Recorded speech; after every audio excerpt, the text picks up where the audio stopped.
Well, you can go to the mountains and you can have powder.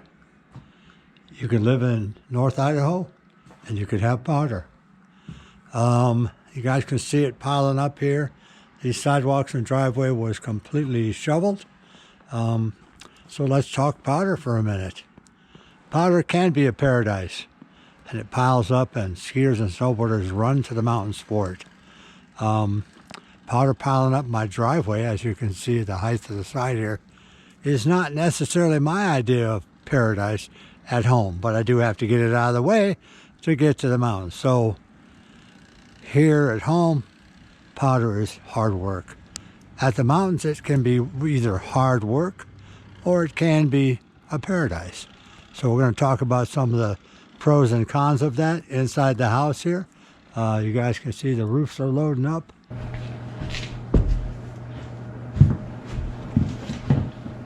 Come here. Sit down. Come here. Sit down. Come here. Come here. Up. Up. Sit down. Okay, you can see we're back inside. Me and my friend, she didn't want to come in, but I need you to come in because it's too cold for me, not too cold for her. We're going to talk about the powder though, and I've got a list of things that are probably important to everybody out there, and I feel like I need to say them. Powder is great and it can be a paradise. It also can be a danger. In the area of danger, we know that we lost a few people from immersions, which means basically tips upside down in the snow, head down, alone. When they went out, people didn't know where they were. They get found too late.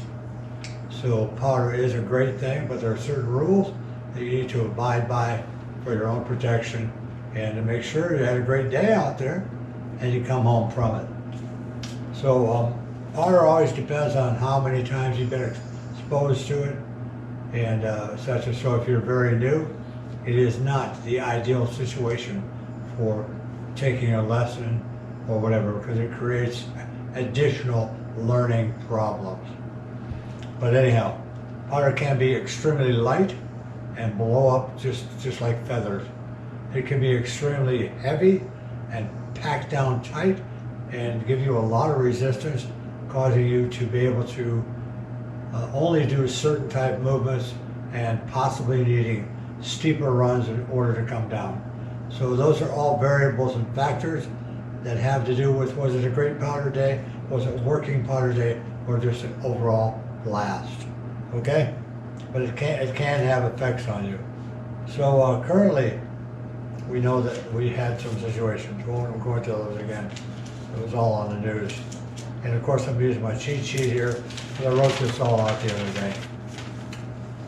So, number one thing I recommend to everybody out there is that when you go to the mountain on a powder day, do a warm-up run. Find a groomed run that you can go down that maybe has a little bit of new powder on. Don't go to the extremes. Don't jump right into the trees.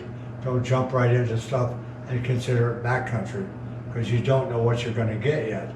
If you do go backcountry, make sure you have your avalanche systems and you've done your snow slide checks.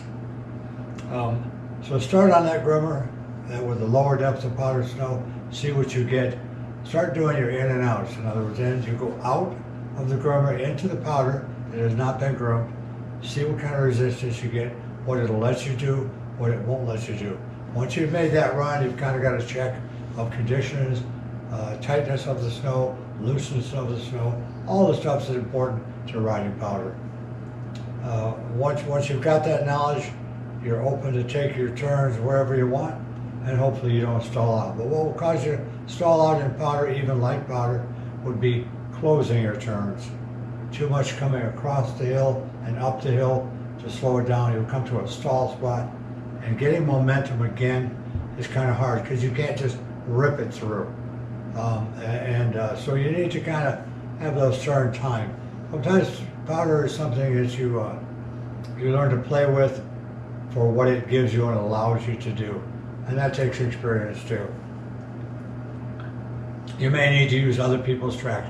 You may jump out in a pure, pristine, beautiful unsignificant piece of snow and find yourself dying down and almost stuck. What will save you is jumping into another person's track so you can get some momentum built back up and slide through there until you get some momentum, speed, and you can carry on.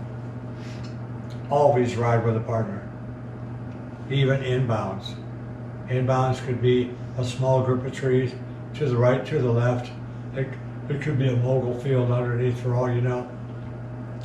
So ride with a partner. So when you do go down, your partner is aware that you were together and now you've not showed up. Because a lot of these tragic losses were people that ended up on their own and didn't have a partner. The best partner you can have is a whistle, a regular lifeguard whistle that you can pull out of your pocket or whatever and blow on it until you get some assistance.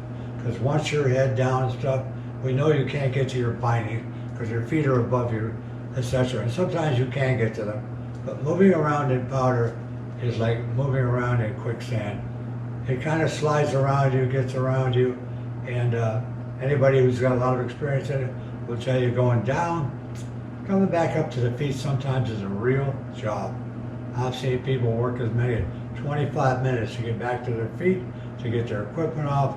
When they come out, they're a ball of sweat, they're exhausted, and riding down here just to get out of that is not going to be comfortable. It's tough. It's really tough. The other thing to do is be on the lookout for tree wells. If you do go on the street, keep your eye open, because a tree well is a very bad situation for a snowboarder. Also,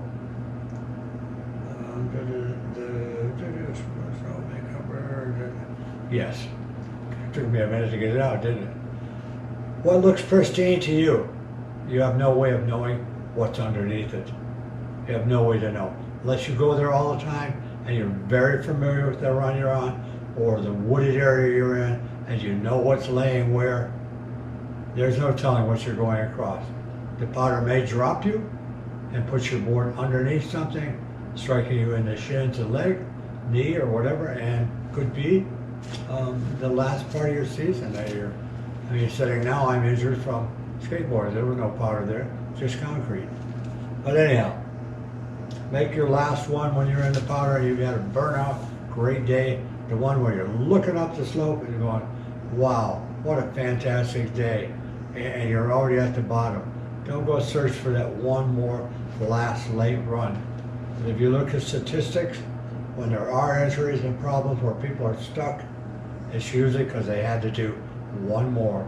Be happy with a smile on your face, with the exhilaration and fun you had that day, and call it quits. Come back another day and do it again. So I hope this helps you guys think about powder. It can be a friend, and it can be not so friendly. Like my puppy, she's always friendly.